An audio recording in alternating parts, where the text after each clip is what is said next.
Muling nag-trending si Daniel Padilla sa online world kahit na wala naman siyang malaking event na dinaluhan or proyektong ginagawa.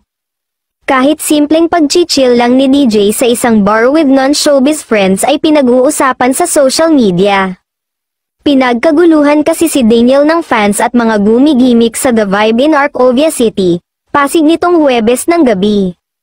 Puring-puri ng mga guest ng nasabing bar si Dij, very accommodating daw ang aktor at tumatayo pa sa table para lang makapagpa-picture ang mga taong nagre-request sa kanya.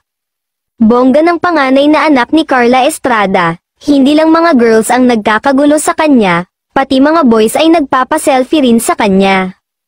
Mukhang naka-move on na rin ang mga supporters ng aktor, dahil sa rami ng mga lumapit dito. Wala ni isa man lang sa mga fan ang nag-urirat tungkol sa kanyang ex-girlfriend na si Catherine Bernardo.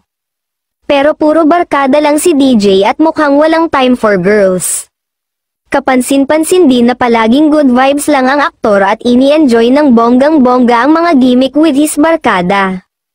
Komento nga ng netizens, favorite place na raw ni Daniel ang nasabing bar. Madalas kasi siyang nakikita rito with friends kaya alam na raw nila kung saan sila pupunta para lang makita ng personal ang idolo nila, lalo pat game na game ito sa pakikipagkulitan sa fans.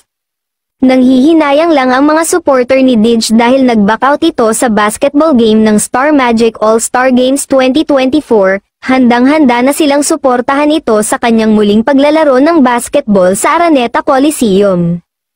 Aabangan na lang daw nila ang malaking concert nito, teleserye at mga pelikulang gagawin, bongga ng mga pelikulang nakatakdang gawin ni Dij, kakaibang Daniel Padilla na talaga ang mapapanood nila sa mga sinehan, hiningian din ito ng reaksyon hinhil sa bago niyang makakaparehang aktres at ito daw ang dapat na abangan ayon sa aktor.